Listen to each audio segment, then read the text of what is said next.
الحمد لله فاتح البركات لمن توجه لجنابه ومجزل الهبات لمن وقف بأعتابه تعرف إلى عباده بنعمه فعرفوه وأحب أهل موده فأحبوه غمر بوجوده الباب المتعرضين لنفحاته فأمست مخضرة بعشب فضله مصهرة بزهر هباته اللهم صل وسلم على سيدنا محمد مفتاح باب رحمة الله عدد ما في علم الله صلاة وسلاما دائمين بدوام ملك الله وعلى آله وصحبه ومن والاه amma ba'du. Para habaib, para alimul ulama, seluruh hadirin dan seluruh pejabat pemerintahan yang hadir pula di tempat ini yang dimuliakan Allah. Alhamdulillah, Allah subhanahu wa ta'ala mengumpulkan kita semuanya di tempat yang penuh dengan keberkahan ini. Tidak ada yang mengundang kita ke tempat ini, baik yang ada di tempat ini ataupun yang sedang duduk di luar, yang mungkin sudah sejak beberapa jam yang lalu telah duduk dengan khusyuk untuk mengikuti acara ini. Ketahuilah, siapapun kita dan dimanapun saat ini kita duduk, kita semuanya mendapatkan undangan dari Allah subhanahu wa ta'ala. Allah subhanahu wa ta'ala yang telah mengundang kita ke tempat ini, mengizinkan kita untuk menyebut namanya, mengizinkan kita untuk mengenangnya, mengizinkan kita untuk bersalawat pada kekasihnya Nabi Muhammad sallallahu alaihi wasallam, dan mengizinkan kita untuk menyebut nama manusia-manusia yang apabila disebut akan turun rahmat dari Allah subhanahu wa ta'ala. Nama manusia yang apabila disebut Allah meridhai manusia tersebut dan meridhai siapapun yang mencintainya. Oleh karena itu, pertemuan semacam ini telah disampaikan oleh junjungan kita Nabi besar Muhammad sallallahu alaihi wasallam dalam sabdanya. Nabi bersabda, la yab'atsanallahu aqwaman yaumal qiyamah fi wujuhihimun nur ala manabiril lu'lu yaghbituhumun nas laisu bi anbiya wala syuhada. Sungguh nanti Allah subhanahu wa ta'ala akan membangkitkan sekelompok kaum di hari kiamat. Wajah mereka penuh dengan cahaya, mereka di atas mimbar-mimbar dari mutiara yang sangat indah. Maka semua yang menyaksikan kelompok tersebut akan merasa iri dengan kedudukan yang Allah berikan kepada mereka. Dan mereka laisu bi anbiya wala syuhada, mereka bukan para nabi dan mereka bukan pula orang-orang yang mati dalam keadaan syahid. Maka seorang A'rabi yang ketika mendengarkan sabda Nabi tersebut, maka dia berlutut dan berkata, ya Rasulullah, hillahum lana na'rifuhum. Ya Rasulullah, jelaskan kepada kami siapa mereka yang mendapatkan kemuliaan yang luar biasa seperti itu. Maka Nabi pun menjawab, humul mutahabbuna fillah. Mereka adalah orang-orang yang saling mencintai karena Allah. Min qabail syatta wa biladin syatta yajtami'una ala dzikrillah wa yadhkuruna. Mereka orang-orang yang saling mencintai karena Allah. Mereka berasal dari berbagai macam suku, dari berbagai macam tempat, dan mereka semua berkumpul tujuannya hanya satu, untuk mengenang Allah subhanahu wa ta'ala, untuk menyebut Allah subhanahu wa ta'ala, dan mereka betul-betul menyebut Allah subhanahu wa ta'ala. Hadirin yang dimuliakan Allah ta'ala, kita semua yang duduk di tempat ini, kita mencintai Habib Ali bin Muhammad al-Habsyi, bukan karena hartanya, bukan karena apapun yang ada pada diri beliau, tapi kita mencintai beliau karena kedekatan beliau kepada Allah dan kedekatan beliau pada Rasulullah sallallahu alaihi wasallam. Maka kita tergolong orang yang mutahabbun fillah, saling mencintai karena Allah subhanahu wa ta'ala.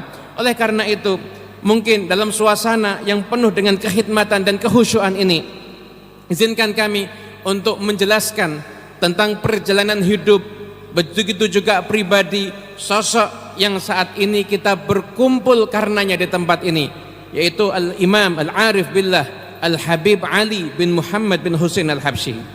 Hadirin yang dimuliakan Allah Ta'ala, Habib Ali bin Muhammad Al-Habsyi, beliau lahir pada hari Jumat 24 Syawal tahun 1259 Hijriah di kota Qasam. Kurang lebih 186 tahun yang lalu beliau lahir. Habib Ali bin Muhammad Al-Habsyi terlahir dari kedua orang tua yang saleh dan salihah. Ayah beliau Habib Muhammad bin Husain adalah seorang dai besar yang menjadi mufti madhab Syafi'i fi Haramin Asyarifain, mufti Hijaz yang ada di masa itu. Sedangkan ibu beliau Hababah Alawiyah binti Husain bin Ahmad Al-Hadi Al-Jufri adalah seorang dai wanita yang gigih untuk menyebarkan ajaran Rasulullah sallallahu alaihi wasallam. Hababah Alawiyah apabila diceritakan, beliau ketika masuk ke suatu tempat dan di tempat itu ada banyak wanita yang belum sholat, begitu beliau berdakwah di sana, nggak lama 3 shaf sholat para wanita di belakang beliau. Bahkan ada di antara wanita tersebut yang terkadang seumur hidupnya belum pernah sholat. Mereka orang-orang awam yang tinggal di daerah pedalaman jauh dari para ulama, dan tersentuh dakwahnya Hababah Alawiyah binti Husain bin Ahmad Al-Hadi Al-Jufri. Ayah Habib Ali merupakan murid dari seorang ulama yang karyanya kita udah nggak asing lagi. Hampir setiap pondok ataupun majelis membaca kitab Sulamut Taufiq. Sulamut Taufiq karya seorang ulama Al-Habib Abdullah bin Husain bin Tahir. Siapa Habib Abdullah bin Husain bin Tahir? Seorang kekasih Allah yang ilmunya luar biasa.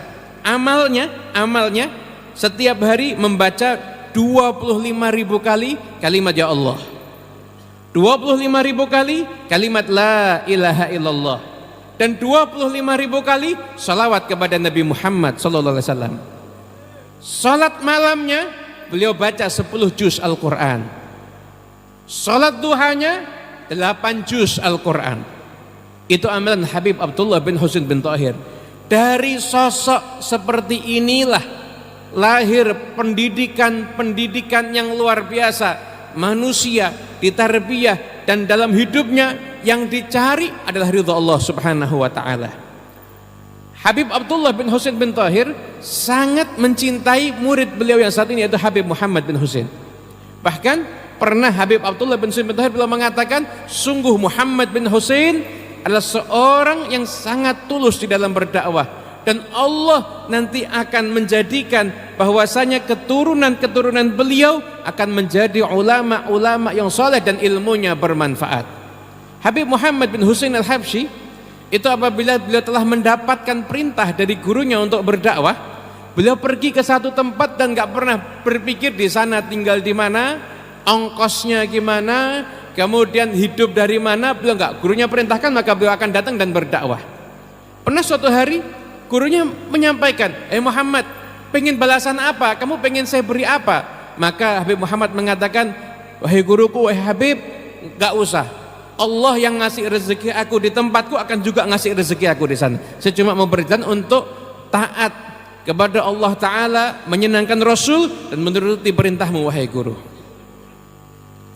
Habib Ali bin Muhammad Al-Habsyi tumbuh, beliau dididik oleh ayahnya dan juga dididik oleh ibunya.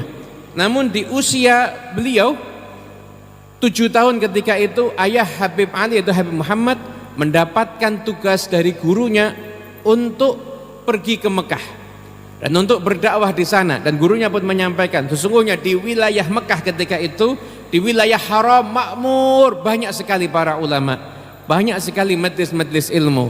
Namun di pedalaman-pedalamannya itu banyak orang-orang yang belum mengerti ilmu agama dan tidak tersentuh dakwah.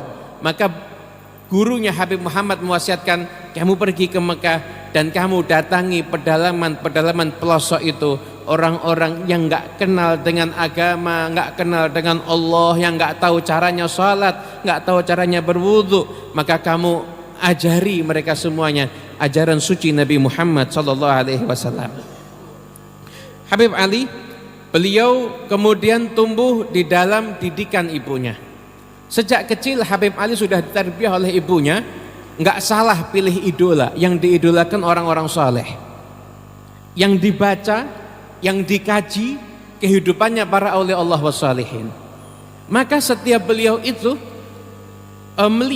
melihat ada biografi orang saleh yang bisa ilmunya seperti ini, bisa menghafal sekian kitab, bisa beribadah sekian banyak, dan beliau kagum dengan itu. Maka beliau langsung mendatangi ibunya dan langsung berkata pada ibunya, "Hai ibuku, tolong engkau menghadap kiblat, angkat tanganmu dan doakan putramu Ali bisa seperti orang ini." Yang diminta bukan urusan dunia, yang diminta bukan urusan remeh-temeh, tapi yang diminta adalah urusan maqam, kedekatan dengan Allah Subhanahu wa taala. Mari kita berkaca, kira-kira anak kita siapa yang mereka idolakan? Siapa yang selalu menghiasi layar HP anak-anak kita, layar gadget mereka, siapa yang mereka idolakan? Siapa yang mereka ikuti di medsos-medsosnya? Apakah orang-orang yang kalau mereka cintai akan menyebabkan mereka masuk surga? Atau justru waliyadzubillah min dzalik yang bertentangan dengan itu semuanya? Habib Ali sejak kecil mencintai orang-orang soleh. Bahkan beliau pernah mengatakan, usia saya 5 tahun, saya pernah memandang Habib Abdullah bin Husain bin Faqih.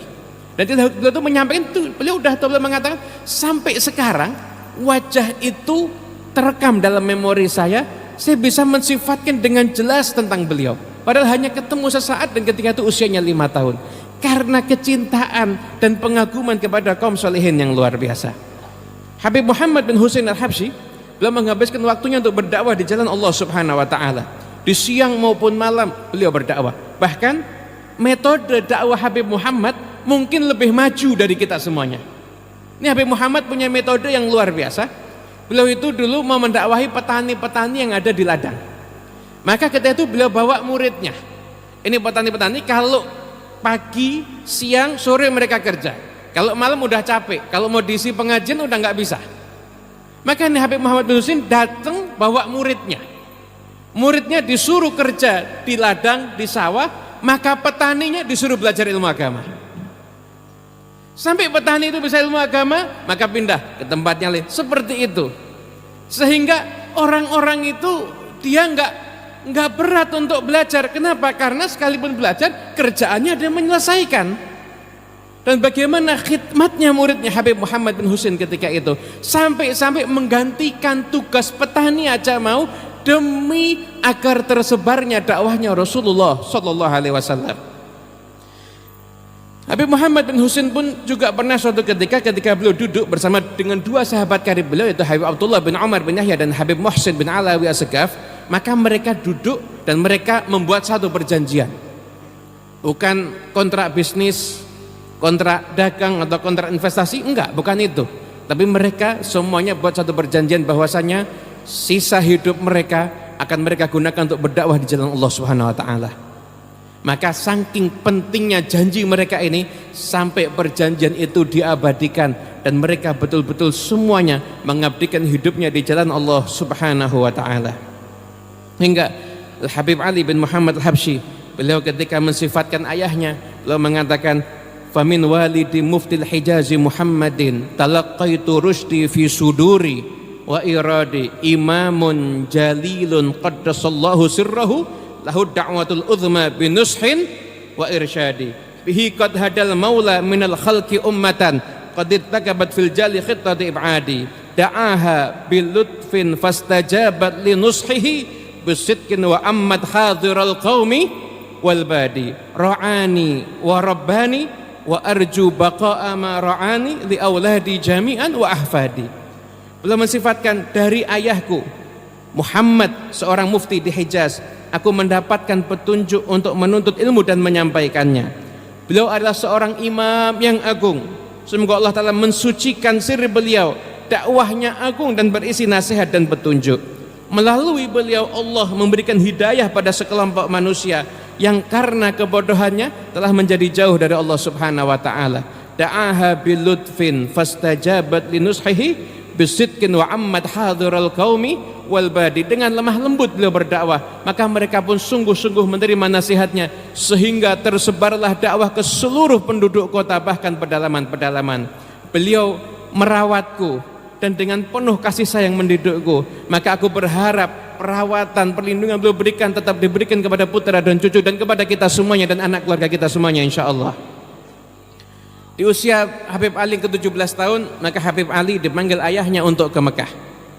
Selama 2 tahun beliau tinggal di sana dan beliau belajar dengan ayahnya langsung dan mendapatkan pendidikan khusus dan juga belajar pula dengan para ulama yang lain seperti Syed Ahmad Zaini Dahlan dan ulama-ulama yang ada di Mekah di saat itu. Habib Ali mengisahkan bahwa ketika beliau tinggal di Mekah, maka beliau mendapatkan perhatian yang luar biasa dari ayahnya. Ayahnya hampir-hampir enggak pernah mengizinkan beliau keluar kecuali didampingi oleh ayahnya. Dan apabila Habib Ali di rumah, maka Habib Ali itu kadang bermain, jadi ayahnya membatasi Habib Ali nggak boleh bermain di luar, tapi ayahnya menjadi teman main dari anaknya. Bahkan ayahnya Habib Muhammad ini mufti, main bola sama anaknya di rumah. Padahal makomnya itu derajatnya seorang mufti. Kenapa? Karena nggak ada yang lebih penting. Kadang-kadang kita mikir nyenengkan orang di luar sana, tapi kadang-kadang kita nggak peduli dengan perasaan anak kita sendiri. Ini Habib Muhammad Husin mufti main bola sama anaknya. Maka Habib Ali mendapatkan perhatian yang luar biasa. Beliau pernah suatu malam ketika ayahnya itu bangun dari tidurnya untuk melaksanakan ibadah malam, maka ketika itu dilihat Habib Ali, ketika itu Habib Ali itu sedang belajar minhaj bersama dengan saudaranya Habib Husin dan juga Habib Ali bin Ahmad As-Segaf, salah seorang sahabat karib dan akhirnya menjadi ipar beliau, itu mengkaji minhaj dengan 12 syarahnya di luar kepala. Kemudian Habib Ali menceritakan, kita dulu selama di Mekah, setiap hari sebelum fajar kita lari ke Tan'im, lari-lari kecil ke Tan'im, ambil mikot, kemudian kita umroh. Itu dilakukan setiap hari. Kita kadang-kadang yang umroh setahun sekali, di Mekah 4 hari, umrohnya cuma sekali. Ini Habib Ali di Mekah 2 tahun tinggal di Mekah, tiap hari melaksanakan ibadah umroh. Qabel fajar beliau lari kecil ke Tan'im, ambil mikot, kemudian beliau laksanakan ibadah umroh sampai tuntas, dan itu dilaksanakan oleh beliau setiap hari. Kemudian sepulangnya dari Mekah, Habib Ali kemudian berdakwah di kota Siwun, dan awal beliau berdakwah ketika itu ada di Masjid Hambal. Kedekatan Habib Ali dengan ibunya itu sungguh menjadi satu kisah yang luar biasa. Habib Ali, beliau itu sampai mengatakan, aku ini selama ibuku masih hidup, aku nggak pernah menganggap aku ini punya uang. Semua yang aku miliki itu milik ibuku. Bahkan apabila ibuku akan membawaku ke pasar, ibuku ini akan membawaku ke pasar, kemudian akan menjual aku, dan nanti orang akan bertanya, betulkah engkau budaknya? Maka aku akan mengakui aku adalah budaknya. Aku siap dijual oleh ibuku. Begitu bakti Habib Ali kepada ibunya. Maka enggak mengherankan apabila suatu ketika Habib Ali yang dari kecil cintanya dengan orang soleh luar biasa, beliau punya satu kegemaran, setiap datang orang soleh ke tempat beliau, maka beliau izin untuk menjamu orang soleh tersebut. Maka suatu ketika datang banyak sekali para habaib, para alimul ulama, dan di situ ada salah seorang musnid yang luar biasa, itu Habib Idrus bin Umar Al-Habsyi beserta para ulama lain. Maka dijamu makan di rumah Habib Ali ketika itu, di rumah ibu beliau. Selesai jamuan makan, tiba-tiba ibunya Habib Ali keluar dengan keinginannya sendiri, dan secara spontan di hadapan para alimul ulama, para habaib, para pembesar yang ada di zaman itu, maka ibunya mengatakan, wahai hadirin sekalian, kujadikan kalian semuanya saksi di hadapan Allah Ta'ala, sesungguhnya aku ridho dengan anakku Ali. Saksikanlah, anakku Ali tidak pernah dia melanggar perintahku. Maka ketika itu Habib Ali kemudian berkata, wahai para habaib, wahai hadirin, tolong kalian semua jadi saksi untukku di akhirat nanti, bahwasanya ibuku telah ridho kepadaku. Hadirin yang dimuliakan Allah, keridhaan Allah terletak dalam keridhaan orang tua. Sungguh beruntung Habib Ali, ibunya secara spontan disaksikan oleh para ulama menyatakan keridhaannya kepada beliau. Lalu tanyakan kepada diri kita, sudahkah kita ini mendapatkan ridhonya orang tua kita semuanya? Dan di akhir zaman ini sungguh sangat memprihatinkan. Seakan-akan orang tua itu nggak ada harganya di mata anak saat ini. Dengan tenang anak itu dia sibuk dengan gadgetnya, padahal ketika itu orang tua sedang mengajaknya dia bicara. Orang tua ngajak dia bicara, dia sibuk dengan HP-nya, dia sibuk dengan aktivitas yang lain, padahal orang tua saat itu sedang bicara. Berapa banyak kadang-kadang orang tuanya telepon sengaja nggak diangkat. Dan nggak akan bahagia orang yang nggak bakti sama orang tuanya. Ahli ibadah sekalipun, kalau dia mementingkan istrinya dibandingkan ibunya, celaka. Dan itu terjadi. Lebih mementingkan istri dibandingkan ibu, celaka. Oleh karena itu, mari kita semuanya insya Allah kita jadi orang yang berbakti pada kedua orang tua kita semuanya insya Allah. Nggak ada penyesalan yang lebih besar dibandingkan ketika kita nanti harus menguburkan jenazah orang tua kita. Dan penyesalan yang luar biasa kalau saat itu kita belum mendapatkan keridhaannya. Maka apabila orang tua kita masih hidup, segera kita minta keridhaannya, segera kita bakti, bersimpuhlah di kaki orang tuamu, maka insya Allah akan baik kehidupanmu dunia dan akhirat insya Allah. Hadirin yang dimuliakan Allah Ta'ala, Al-Habib Ali bin Muhammad Al-Habsyi menjadi sosok yang diutamakan dan menjadi sosok yang mendapatkan perhatian oleh masyarakat ketika itu. Beliau menghabiskan usianya untuk berdakwah, mengajarkan orang ilmu agama, mengajarkan orang ilmu fikih, ilmu nahwu. Beliau punya pengajian ada di masjid, setiap hari yang datang 400 orang dan semua dijamu makan oleh gitu. Semua dijamu makan sama Habib Ali. Dan Habib Ali di antara kelebihan beliau yang disifatkan oleh orang yang hidup bersama dengan beliau, apabila beliau memberikan nasihat, maka nasihat itu akan menyentuh hati siapapun yang mendengarnya. Apa rahasia di balik ini semuanya? Habib Ali menyampaikan, sungguh tidak pernah aku memberikan nasihat kecuali aku menganggap diriku yang lebih perlu untuk nasihat tersebut, maka nasihat itu aku tujukan pertama kali untuk diriku.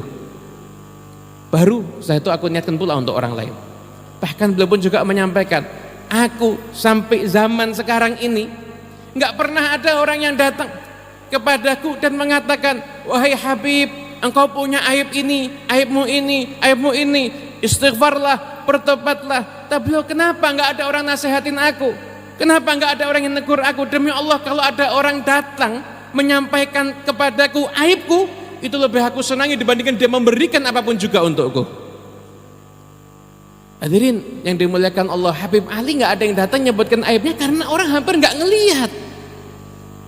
Rahmahnya luar biasa, dermawannya luar biasa. Dia pernah menanggung satu kota Siwon ketika masa paceklik 3 bulan, hidupnya ditanggung sama Habib Ali. Dermawannya seperti itu, siapa orang mau mencelah? Bahkan Habib Ali sekalipun ada 1-2 orang memusuhi beliau, namun beliau nggak pernah membalas permusuhan dengan permusuhan. Bahkan beliau cita-cita dakwahnya, Habib Ali mengatakan, cita-cita dakwahku cuma satu, saya ingin orang yang ada di zamanku semoga nggak ada yang diadab oleh Allah Ta'ala.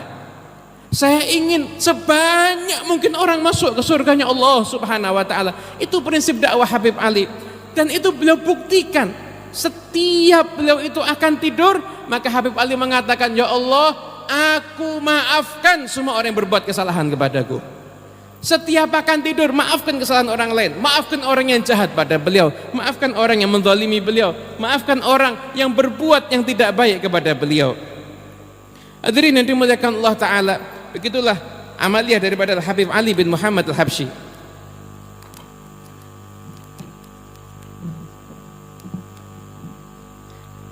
Kemudian Al-Habib Ali bin Muhammad Al-Habsyi, di antara ibadah beliau di Masjid Hambal, beliau mengatakan, sewaktu saya menjadi imam, maka dalam sholat tarawih, beliau membaca Al-Quran 10 juz. Baca Al-Quran 10 juz, dan kurang lebih setiap 3 hari sekali beliau bisa menghatamkan Al-Quran. Dan Habib Ali pula juga terlibat dalam berbagai macam kegiatan kemasyarakatan, mendamaikan orang yang berselisih, membantu orang yang kesusahan. Dan di usia beliau ketika itu usia 37 tahun, maka beliau membangun Ribat dan juga beliau membangun Masjid Ar-Riyad. Kemudian Masjid Ribat tersebut menjadi tempat yang pertama kali pondok pesantren yang ada di Hadramut ketika itu. Pondok pesantren pertama kali ada di Hadramut, maka itu ada di Sewun, dan ketika itu dibangun oleh Habib Ali bin Muhammad Al-Habsyi. Dan semua santri yang ada di situ kehidupannya beliau jamin, sandang, pangan, papan, semuanya ketika itu. Dan usia beliau 44 tahun, Habib Ali kemudian mendirikan Masjid Ar-Riyad, dan ketika itu beliau mendakwahkan agar orang mencintai Nabi Muhammad SAW. Sampai-sampai Habib Ali mendapatkan gelar Hamilu Liwa'i Mahabbatil Muhammadiyah, pemegang bendera cinta kepada Nabi Muhammad SAW. Karena banyak sekali syair-syair beliau yang berisi pujian-pujian yang sangat indah untuk Rasulullah SAW. Dan puncaknya kecintaan beliau menggubah maulid yang sampai saat ini maulid pun itu tersebar, yaitu Maulid Simtud Duror. Begitu Maulid Simtud Duror digubah oleh Habib Ali bin Muhammad Al-Habsyi, maka maulid ini menjadi salah satu maulid yang akhirnya dibaca di mana-mana, baik dibaca di Hadramut dan dibaca di negara-negara yang lain, dan juga sudah tidak asing di negara Indonesia yang kita cintai ini. Hampir-hampir setiap majelis maulid itu membaca kitab Maulid Simtud Duror yang berisi ekspresi kecintaan Habib Ali kepada Rasulullah SAW. Habib Ali punya hubungan yang sangat dekat dengan Nabi Muhammad. Gak terhitung udah berapa kali beliau mimpi berjumpa dengan Nabi Muhammad, dan beliau pun juga mendapatkan keistimewaan sebagaimana yang pernah Nabi sampaikan dalam sabdanya, man ra'ani fil manam fasayarani fil yaqadhah, atau kama qala. Sungguh orang yang menyaksikanku dalam mimpinya, maka dia akan bertemu aku dalam keadaan terjaga. Maka Habib Ali di usia mudanya beliau sudah berjumpa dengan Nabi Muhammad SAW di dalam keadaan terjaga. Gak cukup itu, sekian banyak orang yang hidup di zamannya Habib Ali, ketika itu mereka bermimpi berjumpa dengan Rasulullah SAW, dan orang-orang itu bertanya, ya Rasulullah, man ahabbun nasi ilaik, ya Rasulullah, siapa orang yang paling kau cintai? Maka Nabi menjawab, putraku Ali bin Muhammad Al-Habsyi. Karena ada seseorang dari Maghrib, dari Maroko, 3 hari berturut-turut mimpi berjumpa dengan Nabi Muhammad, mimpi berjumpa dengan Rasulullah, dan menanyakan hal yang sama, dan jawabannya pun juga sama. Siapa orang yang paling engkau cintai ya Rasulullah di zaman ini? Maka Nabi menjawab, putraku Ali bin Muhammad Al-Habsyi. Sehingga hubungan erat antara Habib Ali dengan Nabi Muhammad SAW ini menjadi sebab dalam Maulid Simtud Duror itu, di situ ada keberkahan yang menjadikan siapapun yang membacanya, mengkajinya akan tersambungkan dengan Rasulullah SAW. Hadirin yang dimuliakan Allah Ta'ala, 4 tahun sebelum wafat beliau, istri beliau wafat, itu Hababah Fatimah binti Muhammad bin Sekaf Mulakhilah. Terlebih dahulu berpulang ke rahmatullah. Ketika mendengar berita wafatnya istrinya tersebut, maka Habib Ali istirja dengan innalillahi wa inna ilaihi raji'un, untuk menyampaikan kita ini adalah hambanya, dan Allah Subhanahu wa ta'ala berhak melakukan apapun terhadap kita sesuai dengan kehendaknya. Allah yang memberi, Allah pula yang akan mengambil. Semoga Allah mengampuni, memaafkan dan meridhai istriku.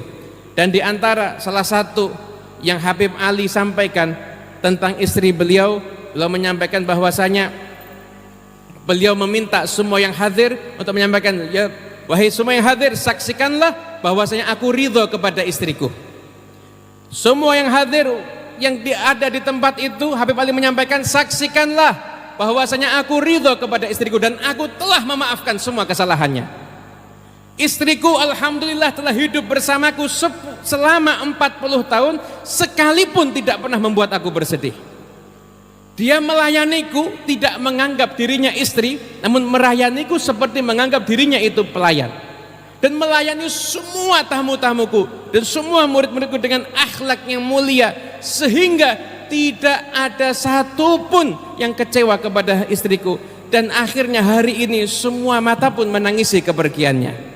Hadirin yang dimuliakan Allah Ta'ala, 4 tahun kemudian setelah melaksanakan tugasnya dengan baik, mengajak orang ke jalan Allah Subhanahu wa Ta'ala, pada hari Ahad 20 Rabiul Akhir tahun 1333 Hijriah, Habib Ali meninggalkan dunia yang fana ini menuju rahmat Allah Ta'ala. Maka kita berdoa semoga Allah Ta'ala memberikan balasan sebaik-baiknya pada Habib Ali bin Muhammad Al-Habsyi. Habib Ali meninggalkan 4 orang putra dan seorang putri. Di antara putra Habib Ali adalah yang makamnya terletak di masjid ini, yaitu Habib Alawi bin Ali Al-Habsyi, putra bungsu dari Habib Ali. Habib Alawi lah yang membangun masjid ini, kemudian yang pertama kali mengadakan acara haul di tempat ini. Dan kita semua yang saat ini berkumpul di sini, kita semua mendapatkan keberkahannya Habib Alawi pula, karena beliaulah yang merintis dan yang pertama kali mengadakan acara haul di tempat ini. Habib Alawi menjalani kehidupannya juga dengan cara hidup yang sama seperti ayahnya, yaitu beliau berdakwah di jalan Allah Subhanahu wa Ta'ala. Beliau ngajak orang untuk kenal dengan Allah, mengajarkan ilmu agama, melayani masyarakat, mendoakan siapapun yang sakit, mengajak orang untuk berakhlak yang mulia. Dan Habib Alawi wafat di dalam perjalanan beliau ke kota Palembang. Tentu satu beliau akan menghadiri acara pernikahan, sekalipun dalam keadaan fisik beliau yang sudah lemah. Ketika beliau berangkat, beliau menyatakan, saya ingin berangkat karena saya ingin menyenangkan hati orang lain. Maka Habib Alawi wafat di Palembang, dan atas wasiatnya beliau dimakamkan ada di Masjid Riyadh. Dan setelah Habib Alawi dilanjutkan perjuangan dakwah tersebut dengan jalan yang sama dengan para pendahulunya yang tidak bergeser sedikit pun, yaitu Habib Muhammad Anis bin Alawi Al-Habsyi. Semua kegiatan yang telah dirintis, yang telah dilakukan oleh ayahnya dan kakeknya, maka beliau lakukan pula. Ada banyak mungkin yang hadir di sini yang sempat memandang wajah Habib Anis, betapa wajah yang penuh senyum, wajah yang teduh, dan mungkin banyak yang sudah Anis bin Alawi Al-Habsyi. Ketika beliau membangun ini dalam kondisi seperti ini, kan ketika itu beliau tidak mengirimkan proposal kemanapun juga. Maka ada orang yang mempertanyakan, Habib, apa mungkin bangunan ini jadi? Maka beliau pun menjawab, saya nggak takut karena saya punya Allah Subhanahu wa Ta'ala. Atas keyakinan beliau dan kita menyaksikan bangunan ini telah berdiri, dan sampai sekarang majlis yang beliau makmurkan, sekarang pula kita berada di tempat ini dan kita ikut pula untuk memakmurkannya. Hadirin yang dimuliakan Allah Ta'ala, kita semua sudah berkumpul di tempat ini, insya Allah kita nggak akan pulang dengan tangan hampa. Suatu hari ada murid Habib Ali yang dia merasa dirinya udah maksimal beribadah, namun belum mendapatkan hasil apapun juga, sehingga kemudian mengirimkan bait syair kepada gurunya Habib Ali. Qulul ladzi yarjuna fadlaka umtiru maka nabarkuka khullaban illa ma'i. Ya Allah, setiap orang yang mengharapkan anugerahmu pasti dia akan mendapatkan hujan anugerahmu. Sesungguhnya anugerahmu meliputi semuanya, namun untuk aku hanya ada suara-suara petir, namun gak pernah turun hujan. Maka ketika Habib Ali mendapatkan bait syair dari muridnya tersebut, beliau mengatakan, wahai muridku, wahai putraku, enggak seperti itu caranya bermuamalah dengan Allah. Maka beliau pun juga menjawab dengan bait-bait syair yang panjang dan cukup indah. Ya nafsu in lam tazfari la tazza'i wa ila mawaidi judi maulaki ihra'i wa idza ta'akhkhara matlabun fala rubbama fi dzalika ta'khiri kulamat ma'i ila an qal hasyal karimu yarudduhum atsya wa qad waradu wa aslul jud min dzal manba'i kulul ladzi yarjuna fadlaka umtiru hasyaka ayyabqa hasyiman marba'i. Beliau menjawab, wahai jiwa, jika engkau belum mendapatkan apa yang engkau inginkan, jangan pernah bersedih. Teruslah engkau bergegas untuk menyambut hidangan anugerah dari Tuhanmu Allah. Ketahuilah, jika suatu hal yang engkau cita-citakan itu tertunda, tidak segera Allah berikan, ketahuilah di dalam penundaan tersebut terdapat banyak kebaikan dan mungkin engkau akan bisa mendapat lebih daripada yang engkau harapkan. Sesungguhnya mustahil Al-Karim, Allah yang Maha Dermawan, yarudduhum atsya, memulangkan kita semuanya dalam keadaan haus. Waqad warudu, dan kita telah mendatangi Allah Subhanahu wa Ta'ala. Wa aslul jud min dal mambai, dan sumber kedermawanan sumbernya adalah milik Allah Subhanahu wa Ta'ala. Setiap orang yang mengharapkan anugerah Allah Subhanahu wa taala, maka dia akan mendapatkan hujan rahmat dari Allah Subhanahu wa taala, dan tidak mungkin dia kosong daripada cucuran rahmat Allah Subhanahu wa taala. Oleh karena itu di tempat ini kita memohon berkat, ya Allah, berkat kekasihmu tercinta Nabi Muhammad sallallahu alaihi wasallam, dan juga berkat para kewalimu, para kekasihmu, yaitu Habib Ali bin Muhammad Al-Habsyi. Ya Rabb, ya Allah, ampuni dosa-dosa kami semuanya, tutupilah aib-aib kami semuanya, bersihkan hati kami semuanya, lindungi kami dari segala macam bencana, selamatkan kami dari akidah yang sesat, kembalikan kami ke jalan salaf-salaf kami. Ya Allah, ya Allah, sembuhkanlah yang sakit di antara kami, panjangkanlah usia kami dan usia guru-guru kami dan para ulama kami semuanya. Ya Rabb, ya Allah, ya Rabb, ya Allah, ya Rabb, ya Allah, kami semuanya hanya bisa mengharap kepadamu. Ya Rabb, pulangkan kami, datangkan kami ke tempat ini di tahun-tahun yang akan datang dalam keadaan yang lebih baik. Ya Rabb, ya Allah, kabulkanlah permohonan siapapun yang berdoa di tempat ini, kabulkanlah semua yang sudah hadir di tempat ini, kabulkanlah siapapun yang telah duduk dan bersama dengan kita di tempat ini. Ya Rabb, ya Allah, di tempat ini pula kami memohon, ya Rabb, saudara-saudara kami yang ada di Palestina sekarang sedang dizalimi.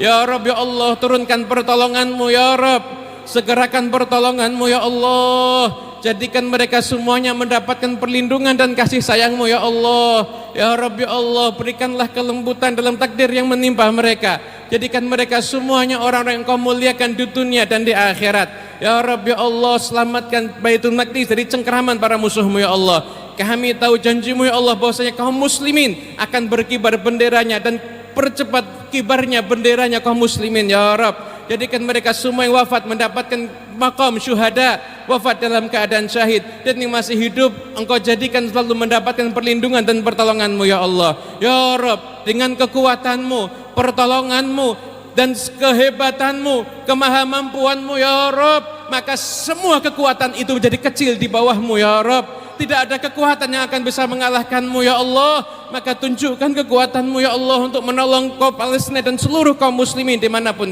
mereka berada. Ya Rabb, ya Allah, jadikan negara Indonesia yang kami cintai ini, kota Solo yang kami cintai ini, jadi kota yang penuh dengan berkah, menjadi tempat yang insya Allah makmur dengan kebaikan, jadi tempat yang selalu jauh dari segala macam bala, jauh dari segala macam petaka, jauh dari segala macam bencana. Jadikan kami semua yang berkumpul di tempat ini saling mencintai karena Allah, saling mencintai karena Allah, saling duduk karena Allah, dan kita semua yang mendapatkan rahmat-rahmat Allah Subhanahu wa taala. Ya Rabb, ya Allah, pandanglah kami dengan pandangan rahmat-Mu, pandanglah kami dengan pandangan rahmat yang dapat memperbaiki semua keadaan kami, merubah hati kami menjadi baik. Ya Rabb, ya Allah, kembalikan kami ke jalan yang benar dengan kelembutan-Mu. Ya Allah, berilah kami petunjuk dengan kelembutan-Mu. Ya Allah, ya Rabb, ya Allah, untuk semua keluarga kami, jadikan keluarga-keluarga di sini adalah keluarga yang sakinah, mawaddah warahmah. Jadikan putra-putra kami menjadi putra-putra yang saleh dan salihah.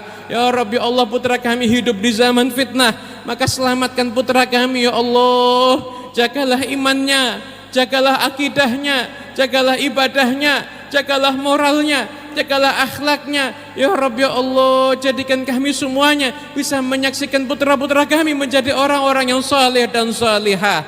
Ya Rabb, ya Allah, berikan keberkahan kepada mereka semuanya. Ya Rabb, ya Allah, berikan keberkahan kepada sahibul maqam Habib Hasan bin Muhammad Anis dan seluruh keluarga besar Habib Ahmad dan Habib Abdullah, dan semua keluarga besar Al-Habib Alawi bin Ali Al-Habsyi dan keluarga besar Al-Habib Ali bin Muhammad Al-Habsyi, serta seluruh para habaib yang hadir, para kiai yang hadir, para alim ulama yang hadir, dan seluruh pejabat pemerintahnya hadir di tempat ini. Ya Rabbi Allah, berikan balasan kebaikan untuk pemerintahan Kota Solo yang telah melancarkan acara di tempat ini, sehingga kami bisa melaksanakan acara ini dengan aman dan nyaman tanpa ada gangguan apapun juga. Ya Rabbi Allah, jadikan kami semua orang yang dicintai sama Nabi Muhammad.